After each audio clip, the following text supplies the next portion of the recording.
Good afternoon, everyone, and welcome to the Chicken Box. We're so glad that you are with us this afternoon. I'm Frances Tony Draper, CEO and publisher of Maryland's oldest Black business, the Afro American.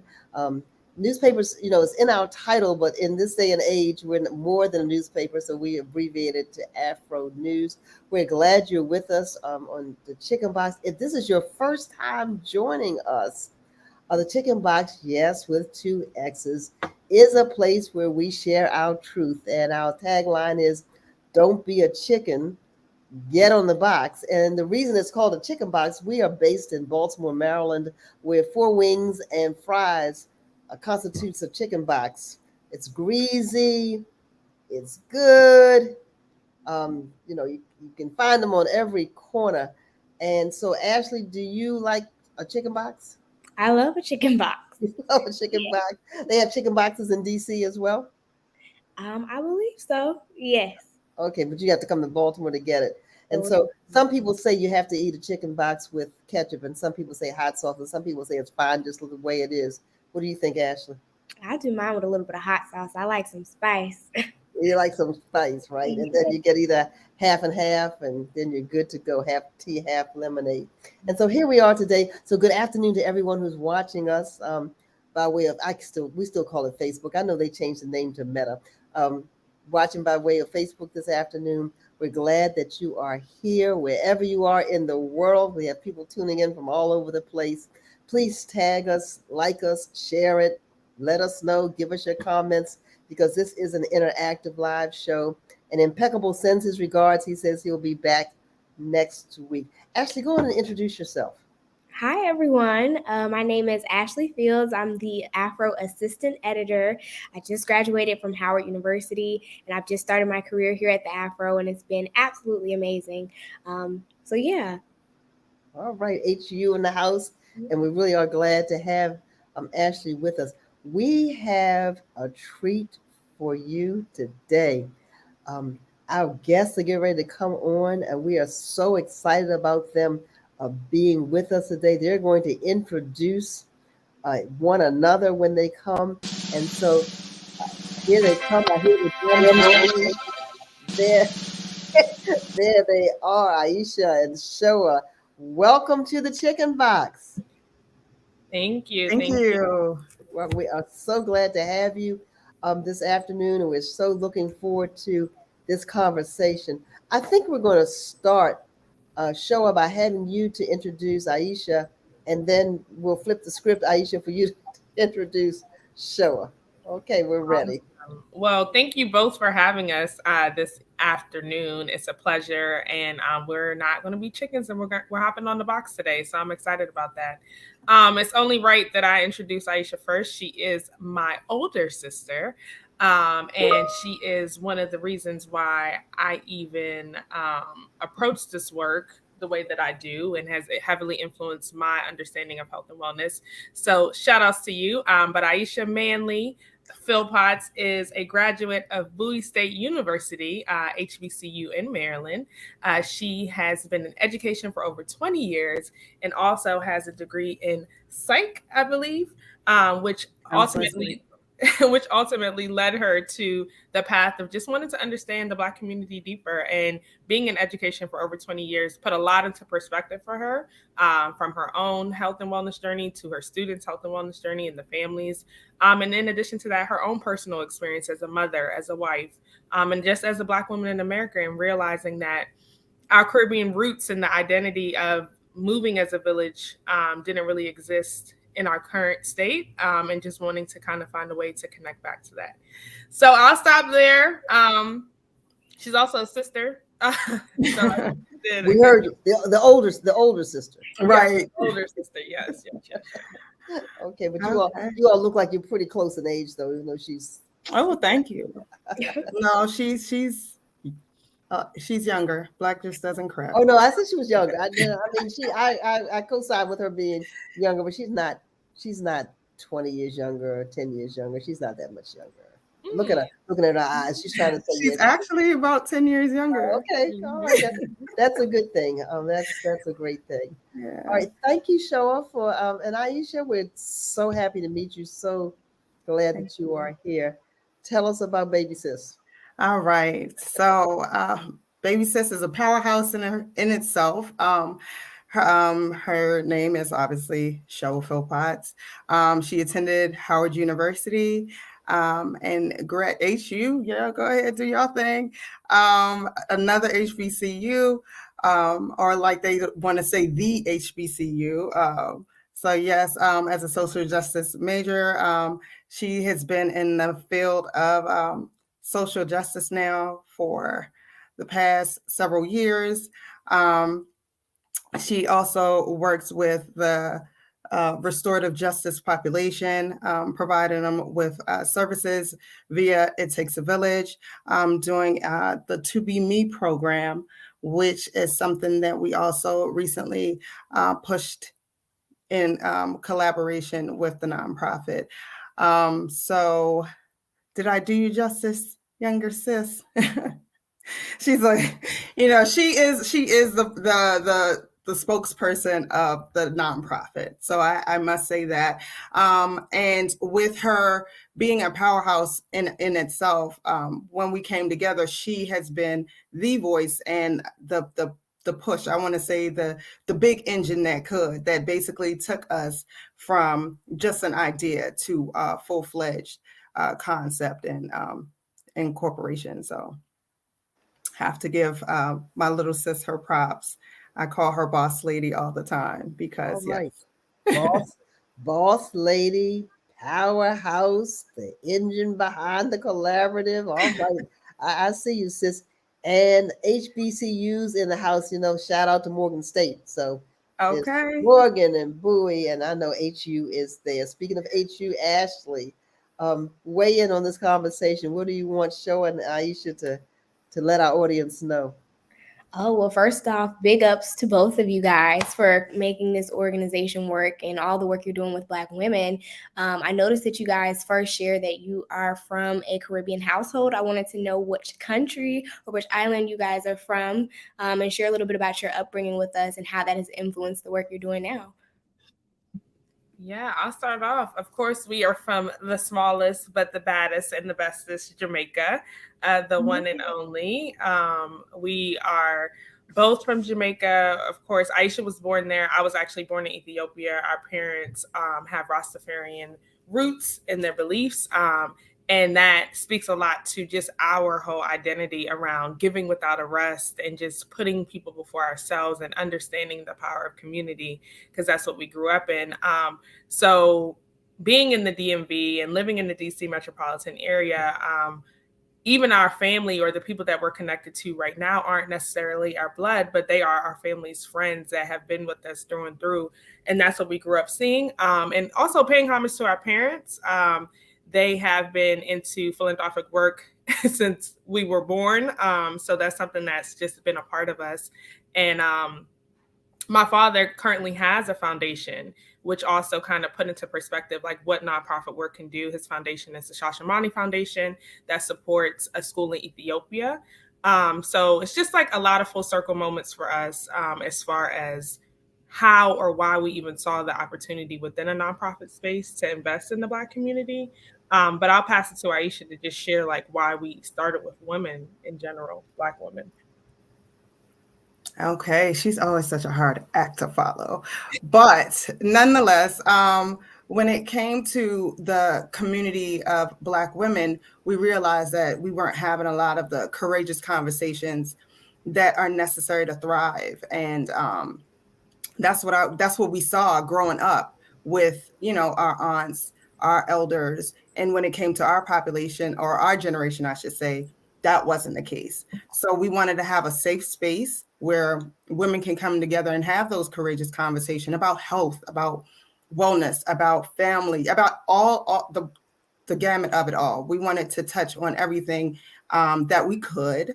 And so when we initially started, we started with touching on everything, but when it was as far as like health and wellness, we spoke to money management, we spoke to some other areas, but we really saw that the area that stood out the most was health and wellness. And so we realized that this is what we needed to build on. And when you heal, a woman, you heal a village. And that's one of our mottos. And so we wanted to be that hub to teach women, men, children alike, how to become the healer and the healed. And just provide them with tools and utilize the resources within our community to foster and nourish this this desire that we wanted to, to pull through. Well, good. We're gonna get a little deeper into what people experience when they come to you. But if you're just tuning in, this is the Chicken Box powered by the 131-year-old Afro-American newspapers. We call ourselves Afro News. You see our website on your screen, and we pray also and ask that you would follow us on social. Thank you to our producer Taryn. We're trying to get to 20,000 on Instagram. I think we're about 15,000. So we don't have that far to go to do that. We have 600,000 on Meta, but we'll take more. So just follow us on IG, on Twitter, on Meta, on TikTok, on LinkedIn, whatever you use. I know there's some new platforms out there as well. And so just follow us on those. I said Twitter. I know it's X, but it's still Twitter, the same platform. So follow us there. Please put your questions in the comments. We are glad to have you on. Put your questions, put your comments there. This is an interactive show. We don't want to just be talking to you. We want you to talk back to us, especially while we have these experts here on screen. You all do know you're experts, right? You're experts in what you do. Absolutely. Ashley, what are you curious about in terms of our guests today? What do you want to know? Yeah, well, Shoa, I think you talked a little bit about Aisha, actually. You talked about starting off in the classroom and, being around children and kids. And so I wanted to know, as a part of education and wellness, what tools or aspects you see that are missing that you're providing through It Takes a Village Collaborative for moms and people who are looking to instill a strong and healthy mental wellness in their children. Well, one of the first things that I saw within the schools and the communities, I worked in I've been working in the District of Columbia for over, I would say, 18 years. I've been working in education for over 20 years. And I realized that one of the main concerns was a healthy relationship with the identity of self and being in self-awareness, moving in self-confidence. And all of that came with, the lack that exists in the community. And whether it's knowledge, understanding, all of it, it was a lack. So with seeing that, it initially started in the schools for me, where I did a lot of self-development programs, more so like I want to say a mentoring program. Every school that I've been in, I started a group, a club, something just to kind of foster the healthy relationship with self, so that they can then move in other areas of development. But it first initially started with that. So what area do you find that people are most? Is there such an area as where people are most healthy or most unhealthy? Where do you find people need the most help? Where are we struggling? And I know you said you work. I'll pass that to our therapist, because Okay. Shoa is also a therapist. I forgot to mention she Yes. is also a therapist. We're all on the couch. Yes. So I am a public health social worker by trade, but I find myself really attracted to the community and just creating space. I think just going back to Ashley's question really quick around like how does It Takes a Village come in to support said mother, child, school community, is really about providing them with the understanding of, one, what their health and wellness consists of, and then two, the experiences to kind of like just get a taste of it from a culturally competent standpoint. I think a lot of times when we talk about the Black community and we talk about holistic health or just health and wellness, we think regular checkups, dentist appointments, yada, yada, yada. But it's like on a daily basis, the same way you're supposed to maintain your eating habits, you should be maintaining your whole self, right? So for us, to your question around what does it mean, we coin ourselves as looking at the person holistically, right? The whole child, the whole community. We don't just look at one aspect. So when you ask the question of like, is there a specific area that people need to develop in or need the most support in their wellness? It's like, no, we try to push, you need to develop your mind, body, and your spirit, because it's a holy trinity, right? It works together. And when one is off, the other becomes off. Or, if one is functioning at 20%, the other is functioning in a deficit. So it's just like, you have to ensure that you have these practices and these tools to kind of stay afloat in life. And we know that as Black people, life always comes at us fast, right?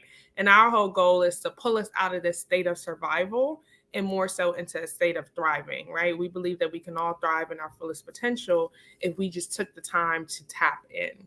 And that's where we coined this concept of self-care beyond the surface. Since COVID, ironically, we launched in 2019, COVID hit 2020, and we were kind of like, what? But what we learned is that, oh no, like our work is really needed. What we do is like going to really change our community. So COVID kind of positioned us to even become national in a sense, because we had to pivot to virtual. And then we had like Zooms where people were tuning in from different states. So it allowed us to just see the ability of our work and affirmed us in our ability to do this work. So to your question of like, where do people need the most wellness? At this rate, everywhere, mind, body, and spirit. But of course, a person can identify like, oh, I'm really struggling with my mental health, or I'm really struggling physically, or my spirit is really low. So we can then pinpoint and help them develop the skills to maintain and the tools to kind of do that. And we're also creating a network of culturally competent providers that we can then say, we help you kickstart the journey, or we help you reignite the journey, but these people will help you create that lifestyle change that we want you to do. So I hope that answered your question.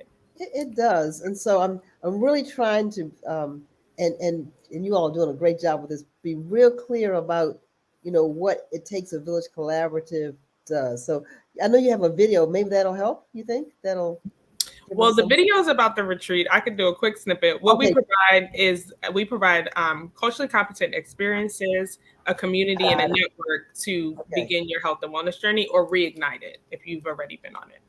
All right. So you create experiences and people sign up for the experience, right? Mm-hmm. So let's say a person has a health or wellness issue. I have an allergy right now. That's a health issue. So they have a health or wellness issue, and that's affecting their entire life, I guess is the way to put it.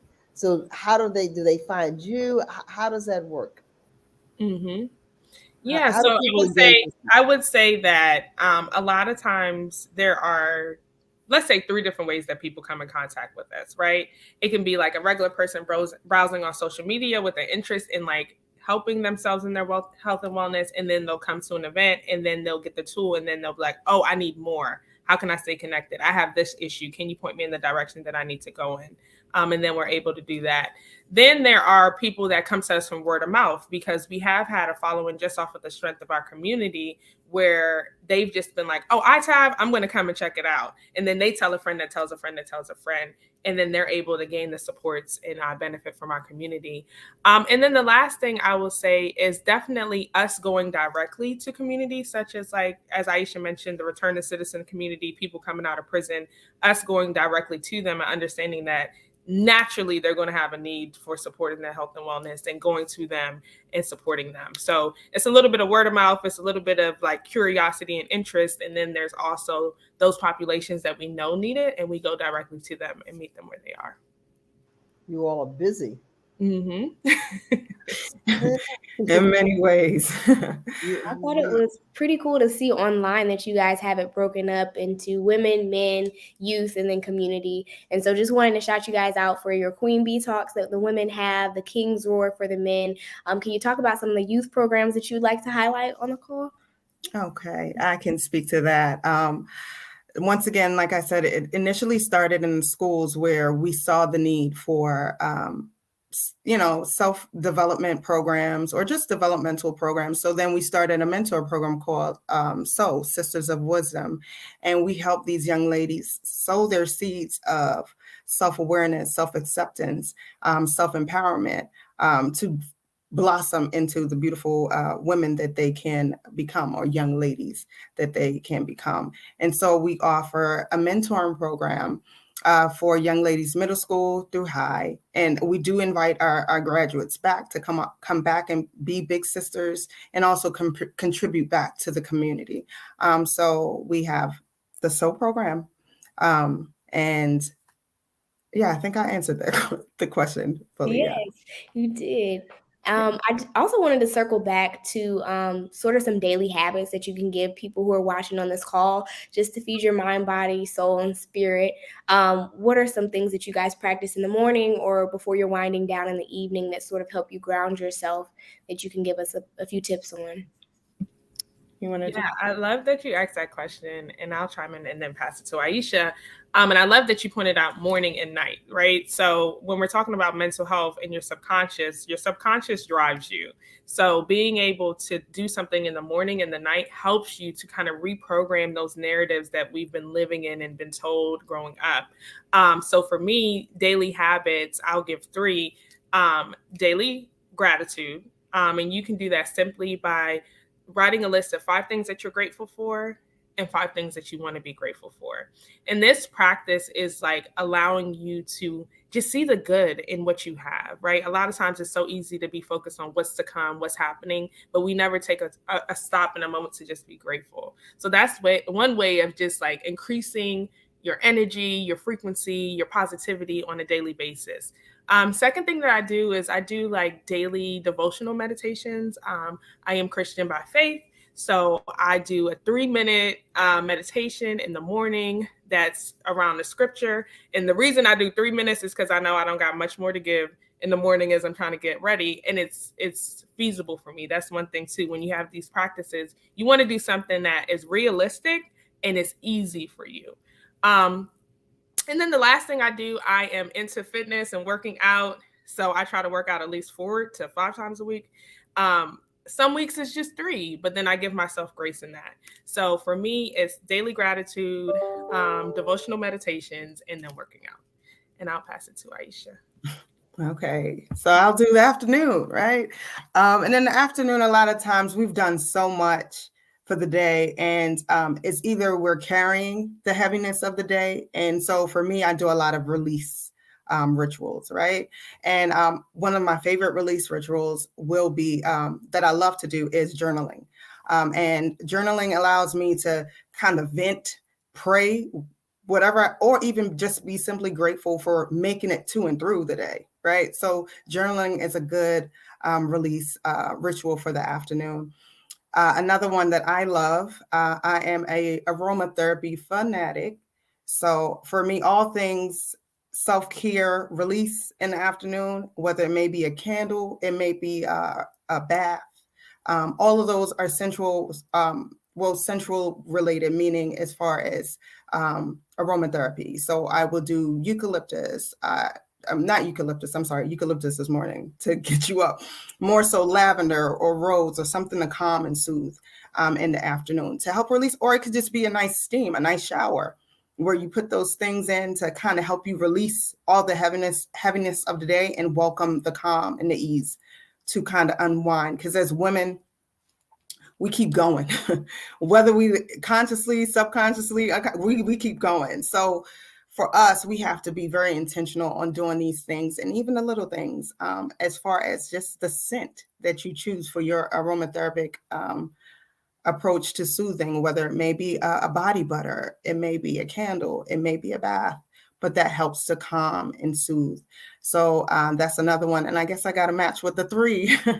So for another one that can also help at night, it could be a sound bath meditation where it's just natural soothing sounds.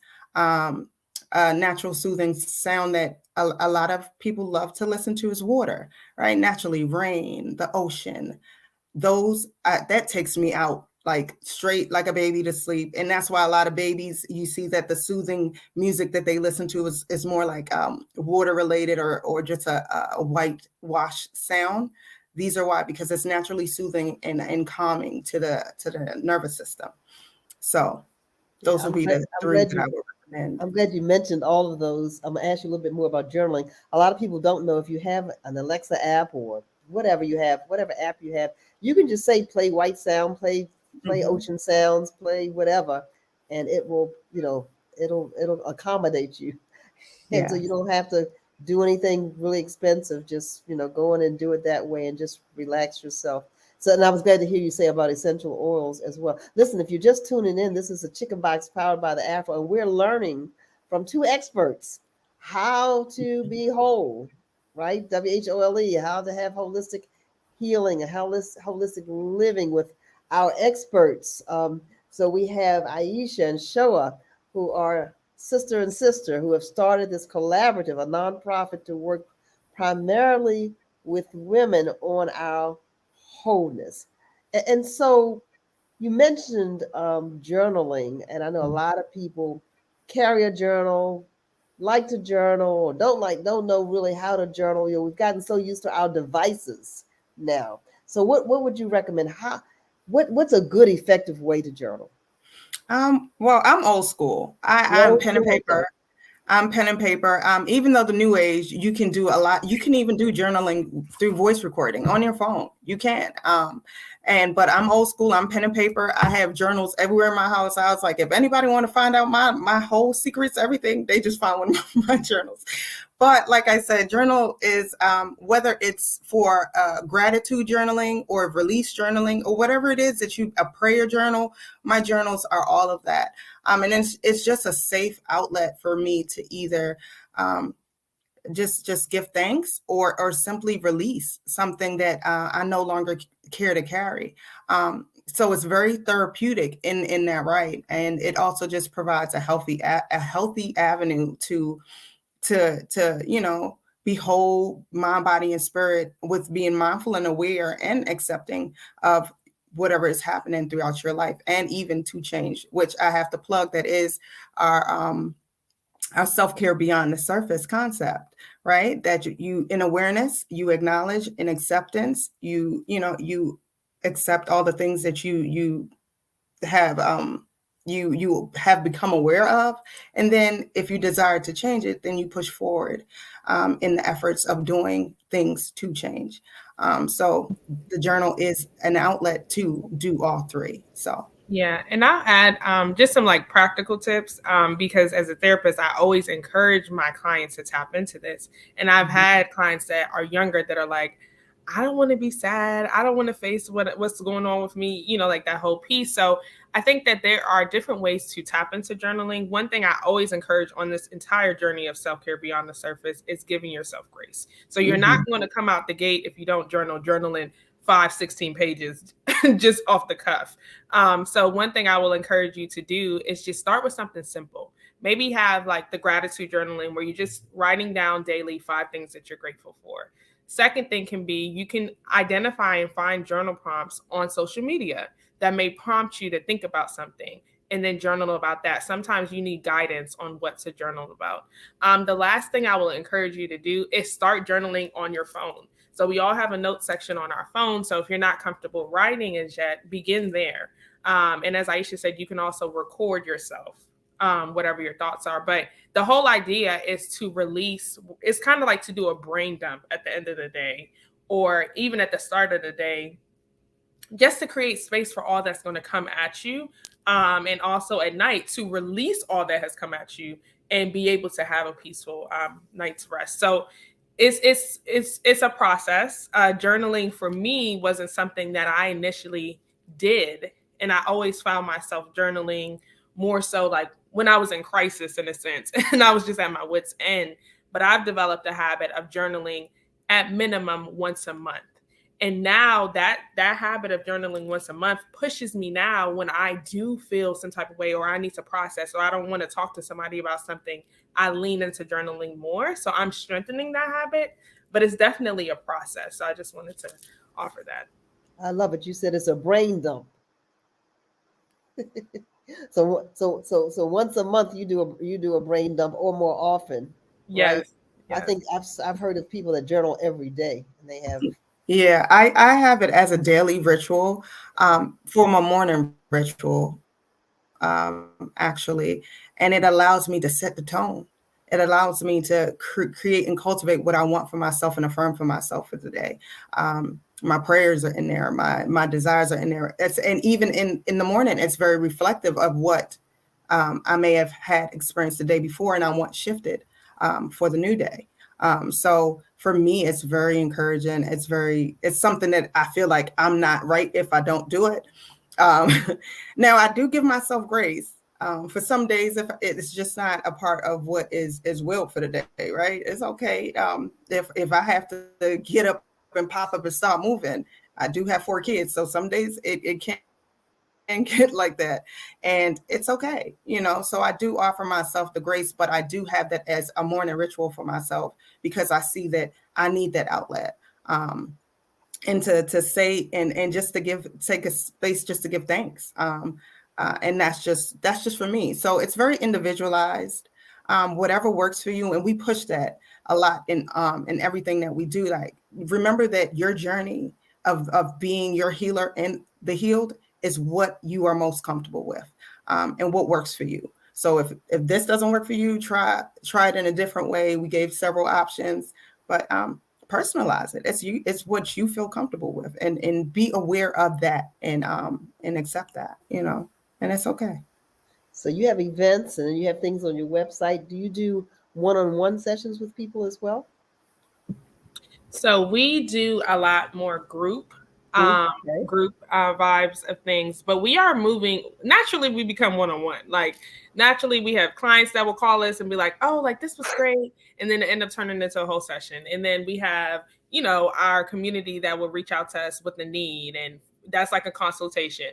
So we are not offering it publicly yet, but our goal is to be able to offer these one-on-one opportunities, where people can lean in and get some guidance on like a self-care plan and how to move forward. But as right now, we offer them in group settings for sure. Are you Now, all I'm sorry, just to follow up on what Shao was saying. We do have resources to offer individualized support, right? Whether it may be therapeutic, counseling, whatever. We do have resources for that. And like I said, Shao over here is a therapist. I'm also Ayurvedic health and wellness practitioner. And technically, I have not started officially seeing clients, but I have familial clients that I do support, and friends in their journey, in their holistic wellness journey. So, but yes, we do have individuals within our community that offer those. We have holistic practitioners, we have Reikis, we have a gamut of providers that will and can provide holistic, one-on-one holistic support. Right, because you said you serve as a connector as well. So Yes. I want to talk about it in a minute from the provider side. But Ashley, you look like you're ready to make a comment or ask a question. Oh, yeah. Well, I mean, all these practices are amazing. And I know that you guys have an event coming up about a month exactly from today, being the healer and the healed, or being the healed and the healer. I'm sorry if I got that twisted up. But could you guys give us a rundown on that, where it will be, how long you guys will be at this location, and what you guys will offer there? Yes. So it is a 1-day, full-day retreat, specifically curated for women of the African diaspora. This is our 4th year holding this space. This will be our 3rd year in person. It is going to be in Upper Marlboro, Maryland, Wellspring Manor. I believe on the screen you are going to see a recap from last year, just to get a sense of what is going to be offered. But this year is called Being the Healer and the Healed, and we are providing space for Black women to tap in. We will be ensuring that this year is very experiential. So there will be some sound bath meditation, yoga, movement, dance. We'll also have aromatherapy, where you're able to create your own scent. We'll have a breathwork session where you're learning how to just breathe. We will also be doing a affirmation session, spiritual regrounding, and emotional release at the close of the event. And we do provide breakfast and lunch for the entire time. And the food will be provided by Irie Corner Caterers, which is a well-known catering company within the DMV that is owned by our mama. So shameless plug there. And I will say food is 10 out of 10. So it's a beautiful experience, a great opportunity for Black women to come together in their health and wellness, to network, to build, to grow as a community, and just to meet women that are on a journey similar to you. I know that a lot of times when you step into your wellness and begin to invest in it, you can feel lonely because the people around you aren't doing it. So this is an opportunity to find sisters in the movement, find sisters in the work, and be connected in your health and wellness journey with a community just like you. So that's what the experience is like. It's one day. It's from 10 to 4 on October 28th. We only have 5 tickets left. So if you are out there and this speaks to you, tap in before it's too late. And last thing I will say is we do offer free Queen Bee Talks throughout the year so women can have these opportunities as well. It's not full day, but it's more of a workshop style, and you will leave with a tool and a practice and possibly a new person to support you on your journey. So yes. That's great. So 5 tickets left. And if you have not been to Wellspring Manor and Spa, it's a wonderful place owned by an African-American couple. So I've been there. It's really a nice setting, a nice place to be. So kudos on that. I think your 5 tickets are not going to be around long. So I'm glad that you guys are doing it. Listen, I know some of you are watching by Facebook, you're either watching this live or you're catching us on the replay. And so in case you missed it, this is the Chicken Box, where we say, don't be a chicken, get on the box, talk about anything that you'd want to talk about, powered by the Afro-American newspapers, but we're not just a newspaper, but that's our title. So afro.com, visit us there. We want you to visit, it's ITAV Collab, right? On ITAV Collab on IG, and they have a website, and there it is on IG. I guess you have a website, or is it just on IG? Yes, we have a website, ITAV Collab. There it is, itavcollab.org. And so it's a nonprofit that these beautiful sisters in all forms of the word have come together and have this collaborative. So are both of you all doing this full time now, or is that an aspiration? Tell us a little bit about what you're doing. That is the goal. Okay. We're speaking those things that aren't as if they are. We're speaking it into existence. So that is the goal. Mm-hmm. That's the goal. So this is in addition to your other lines of work. All of us are multitasking. We learned how to do that really well during the pandemic, didn't we? Yes, we did. Okay. And so are you still teaching? Yes, I am still teaching. That's something that is just near and dear to my heart. So yes, I still teach. I teach high school, special education students. And I've been doing that now for, like I said, for a while, at least 15 years with high school. Yes. We need you there. There's a lot of wellness work to be done in the schools. Yes. And we're looking forward to bringing the health and wellness to the educators as well. Within that's one of our next focus is to bring wellness days opportunity, a retreat day for our corporations. So we're looking forward to bringing it into the schools for our teachers, because we need it. We deal with a lot of different levels of issues that pulls away at us, and we need the restorative practices to help to get us grounded so that we can be whole to serve our students and families, to our best abilities. So yes, that's right. We need care for the caregivers. Yes, that's a big thing. I think that a lot of people don't recognize that all of our leaders need healing. And yeah, for my 9 to 5, I work with people of color to help them get into political leadership. So I definitely bring and blend a lot of my work here at ITAV into that space, because I recognize that we cannot be well within our communities unless we're well within ourselves. Mm-hmm. So we have to start to do the work from the top so that the communities can truly experience and live what they need. So yeah. That's exactly right. So that must be interesting work if you're working with those who are either in political office or seeking political office, that they might come to the office whole. Literally. Right? And then they come to the office well. So if you wanted to make, because we're almost out of time, if you wanted to make like a recommendation to women in general, what would you say to them? Or what do you already say to them? I saw your your reel about your upcoming event. It looks like you're doing a lot of hands-on things there, which are good. Some meditation techniques, some breathing techniques, some release techniques, and in full transparency, I also am a licensed. I don't practice anymore licensed therapy, so it looks like you're doing all therapists. Looks like you're doing all of those kinds of things. So that's great. So what do you say to people? Well, I would just encourage Black women and women of color to just center yourself, right? We have not been taught to honor ourselves. We have not been taught to choose self. We have not been taught that self-care is self-sustaining. So begin to allow yourself the ability to tap into that and know that it is innately yours. When we talk about being the healer in the heal, this is something that we naturally do, and we want to ensure that you're able to do it from a healthy space. So I would say give yourself the permission to engage in self-care and start exactly where you are. Start today and make it whatever it is that you need. It does not have to look how we said it needs to look. It does not need to look how social media says it needs to look.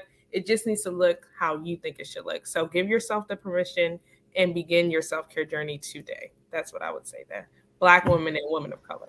So give yourself permission to take care of yourself. Yes. Okay. I want to follow up with what Sho is saying. And one of the narratives that I want to task all Black women is to basically rewrite the narrative of the super Black woman, right? The superwoman complex. Please rewrite that narrative. It's something that we had to do for generations. We had to do. And now we have the opportunity to change that narrative, like Shawa says, and rewrite it and create it and cultivate it where it's more nurturing to us so that we can create normalcy within our community with loving on ourselves, self-caring, and allowing the soft life to exist for us, right? That's something that's out there. Oh, I'm all about the soft life. And yes, we deserve the soft life. So rewrite that narrative, shift the title. Yes, we are powerful. Yes, we are all of this. However, it does not have to look the way that it has in the past or society has created and cultivated it to be. We can rewrite that to present ourselves where we can be powerful, but yet nurturing, gentle, and soft. And it's okay. We can walk in that divine right beautifully without living that struggle life. So it's just for us to acknowledge and figure out ways to pull these tools that we previously shared and then some to build and cultivate and rewrite that narrative. So that's one. Bonnie Dean said she's taking the S off her chest. I hear you. Take it off your chest. And Ashley, Ashley, in that Gen Z generation, what do you see? Do you see the superwoman, syndrome? What do you see with most of your friends? I feel like I see more of the soft life. That's definitely more a Gen Z thing. We're definitely more likely to, advocate for ourselves at work and at home to let people know, we deserve to rest. We deserve our time off. We deserve our space away so that we can come back feeling full and whole, to do the best that we can and be the best that we can be for everyone around us. So that's something I'm working on myself too, is giving myself more permission to be soft. Yeah. So take that S from super to soft. That's it. I like it. That's a new S. So we're gonna start putting that. We're gonna put the superwoman emblem with flowers around it. So that okay. Why not? Be who God created us to be, right? Exactly. And soft does not mean weak. See, some people want to say, okay, if I'm soft, I'm weak. You can be soft. Doesn't mean you're weak. It really means you're human and you recognize, who you are, where you are, and how to take. Because if we don't take care of ourselves, then, that's it. We get one chance to do that. So thank you, Ashley, for waiting. I think you're right. I think I see it in the Gen Z as well. Not so much. Showa, are you a Gen Z or a millennial? I'm a millennial, right? Okay, so what do you see from the millennial lens? Yes, I feel like we're in a space of transition where we recognize that it is time for us to take care of ourselves and that what we saw was not it. and that we have the right to take up space when it comes to health and wellness. So I think that like through the generations, you see, you know, when they say the saying, we are our ancestors' wildest dream, we are. Our ancestors went through all that they went through so that we can have the privilege to say, I'm stepping into softness. I'm going to take care of myself. I'm going to honor myself. And I have this book here, How We Heal by Alexandra Elle, which has been monumental for me on my journey this year. And my grandmother's is my bookmark. My grandmother passed away in June, but I feel like this work that I'm doing is for her. She deserves to see that we are able to be soft, to be gracious, to honor ourselves, to step into that. And she worked so hard for that. So I think that it's our birthright. And as these younger generations come along, yeah, we're tapping in and we're doing the work. And I think the most beautiful thing about ITAB, and I'll stop after this, is that we are intergenerational. And at these retreats and at these experiences, you have from ages 18 to ages 75 plus. And it's just such a beautiful thing to see how we are all coming together and learning from one another and understanding that we don't have to do what they did. And they're now learning that they can do what we do and they have the permission to do it. So I'll say that it's for all of us. And I feel like as a millennial, we are recognizing that at this point in our lives and we're tapping in and doing the work. So yes. Yeah. Well, that's why we do this show. This is an intergenerational show. And we find out that we're not as different as we think we are. Aisha, you're millennial as well? No, I'm Or generation. I'm Gen X. Yes, Okay. I'm Gen X. So I am. Tell us I from the am Gen X perspective. the last of the Mohicans that came in thinking I needed to wear the S on my chest. But life has taught me that that's not it, right?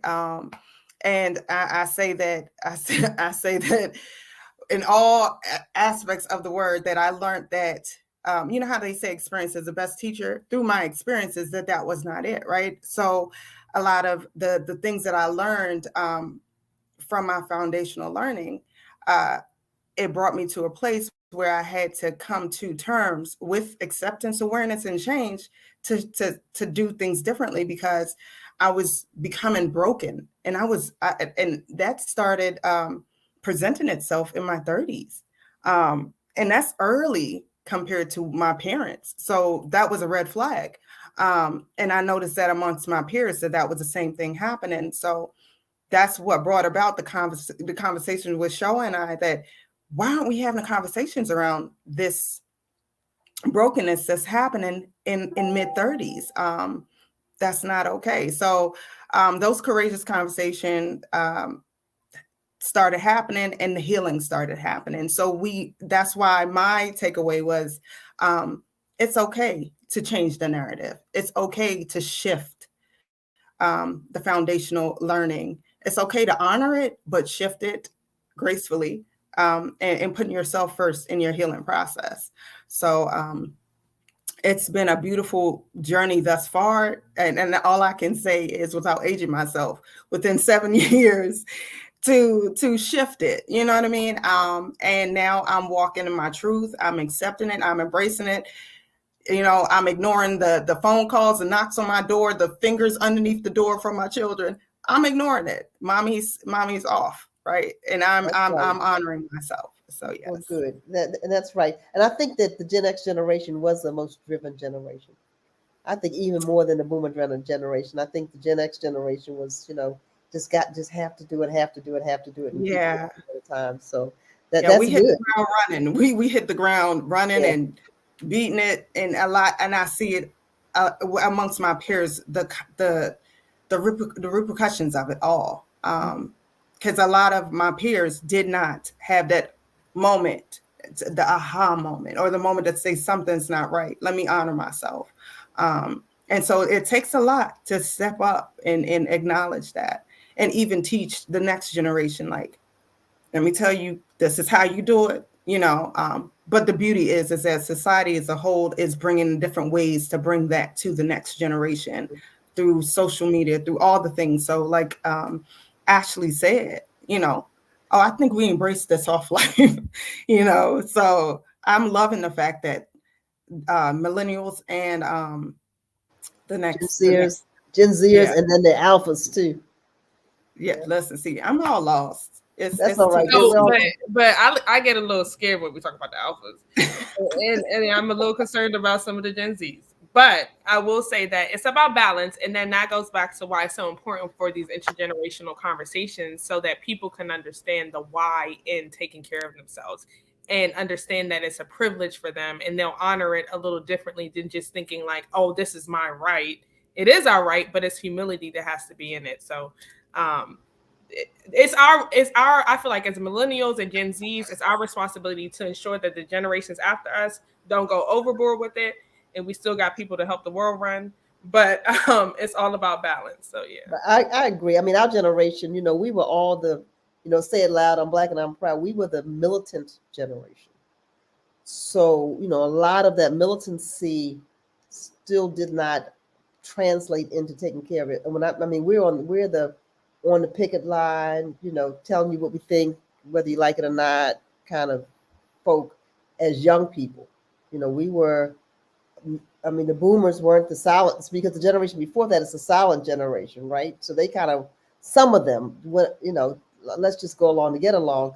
And then the boomers come, we protest and everything.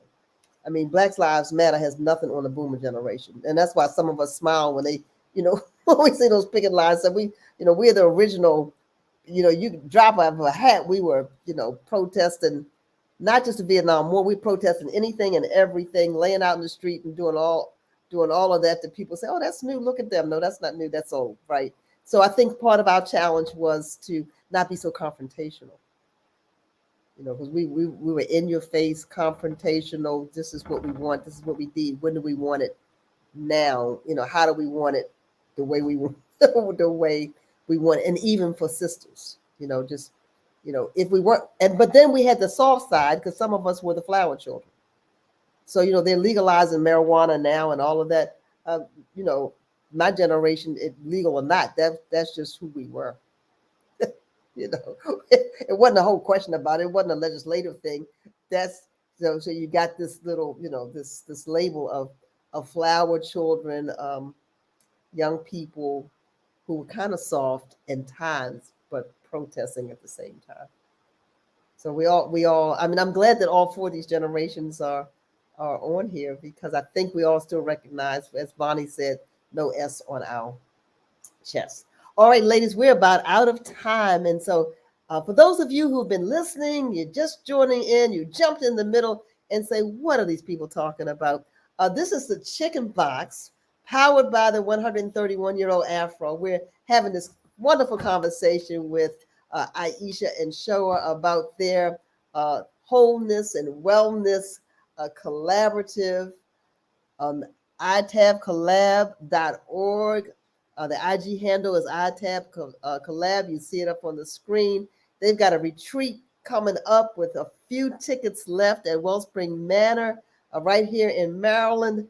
And so they're inviting us to sign up. I'm sure it's the cost for it, because they're feeding you and you're staying overnight. But we spend a lot of money on a lot of things. So while we're talking about shameless plugs, for less than the cost of 2 Uber Eats, you can get a subscription to the Afro. $40 for just the digital, or $10 a month if you want to do the digital and the print, or $100 a year if you say, okay, I'm gonna do $100 all at one time. And guess what? You can have the one that you like, and you can gift the other one to somebody. Y'all know it costs us more than $100 to mail 52 issues in the mail. It'll come to your mailbox. You won't have to go looking for it, right? So this is our time as we wrap up to get on the box. You can talk about what we've been talking about. You can talk about whatever you want to talk about. I'm going to call this right now what I'm talking about, which is the Afro, supporting the Afro, as my time on the box. So I am off the box, right? I'm off the box, and I am going to go to you, I should know your name after talking to you for an hour. For your turn to get on the box. Well, Aisha's okay. So this is my time to just say whatever. This is your time. You can talk about what we've been talking about, or you can take 60 seconds to talk about whatever. It doesn't matter. You can Okay. talk about, you can talk about the BFF. You can talk about anything you want. Okay, well, I am just going to say that I'm super grateful for this opportunity, and it's been a pleasure. And I am always here to have conversations like this. So you can always find me on LinkedIn. Type my full name in. My full name is actually Shawadagat Philpotts, but I go by Show for short because all my life I had to fight for people to know how to say my name. So there's that. But I am always here to support the Black community, to pour into you. I believe that I only work with people that want to be helped. So do not come to me if you are not ready to do the work. But if you want some advice, if you're a young Black professional, if you're interested in your wellness, if you're interested in like blossoming in your career, I'm here as a resource. And I wanted to offer myself because I really believe that like a part of my purpose is to really help people find the light in themselves and figure out where they land in this world. So if you're a Gen X, Gen Z, millennial, even a boomer, holla at me. I got you. And follow us on social media. So I think I'm talking about everything that we didn't talked about, but just plugging myself. I'm here for y'all. So please, please, please reach out. So thank you for putting me on the box. Thank you, Shaw, for being on the box. Aisha, you're on the box. Okay, I am on the box. All right. So, with me going through my personal health and wellness journey, I want to gift you all with the gift of understanding that you hold the power. No one knows your healing process better than you. You are the healer in the healed. Embrace that. Embrace that in awareness and accept that, knowing that anything that you desire to change, you have the power to change. And I think that is the first step. Acceptance is the first step. Well, awareness and acceptance is the first step into honoring that truth. And because no one knows how to heal you better than you. It's you, it's your body, it's your mind, it's your spirit. So I want to just encourage you to embrace that truth, honor that truth, and live that truth. And come to ITAV if you need help with that journey, right? With doing the self-care beyond the surface. We have a gamut of resources for you. Plug into itavcollab.org or go to our Facebook. Yes, it's right there. It takes a village. ITAV Collab at ITAV Collab and also on Facebook. So you have all the different avenues to reach us. Please come. We are here to support you in that journey in accepting who is the true healer of yourself, which is you.